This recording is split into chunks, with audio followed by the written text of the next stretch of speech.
In the last days, in the end times, perilous times will come, dangerous times.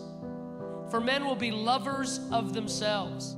We're living in the days in which secular humanism, postmodernism, and narcissism have reached historic heights in shaping how society understands the world around them, how to relate to the people around them, and their place in the world. The way that distorts your picture, not just of yourself, but it distorts your picture of the world around you. It distorts your picture of your place in that world and who you are related to that world. We have to understand the dominance of selfishness, the dominance of selfishness. The fascination with living for pleasure and the dominance of selfishness. Has there ever been a society as self-centered as this? Has there ever been a society this egotistical, this consumed with its own agenda? Pride and self is elevated and exalted, has been for years and years and years. Psychologists have created this thing called self-esteem. That is a satanic idea. You're not as important as you think you are. You're far less important than you think you are, and so am I.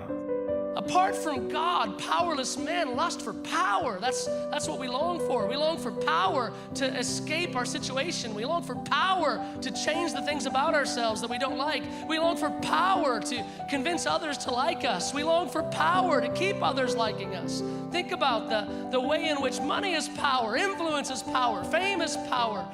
There's so many means by which man, apart from God, lust for and crave power. God hates pride. He hates haughty eyes. It destroys love. It destroys relationships, all of them. What is the killer of all relationships? Pride. Pride kills all relationships.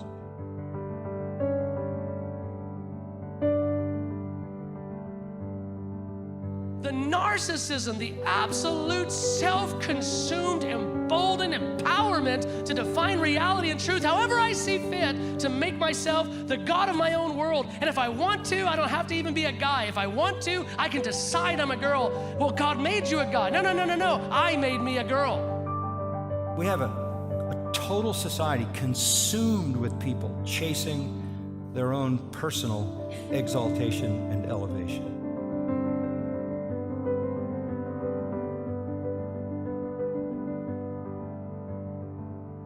The person that's in love with himself, who's established himself as the center of reality, he's created a fantasy world that he lives in by which he is the hero of every story.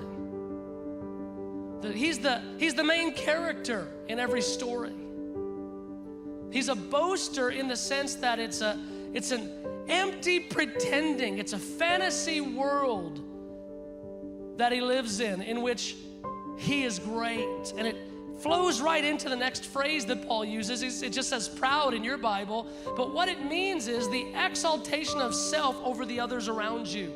You are superior to, you are better than, you are smarter than, you get it faster, you're right all the time. In other words, there's a positioning of self in superiority over others when you love yourself. You want to win every argument. You always want your perspective and your thoughts to be thrown into the mix. You want to be the one that establishes and wins and speaks, and you're right to express. Proverbs 29:23, a man's pride shall bring him low. Spiritual narcissism is the unconscious use of spiritual practice and insight to increase rather than decrease self-importance.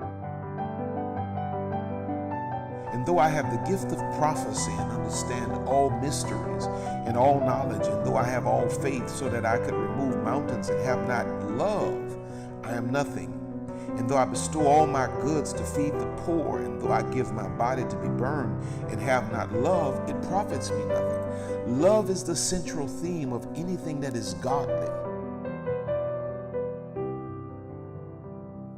Honor belongs to the humble.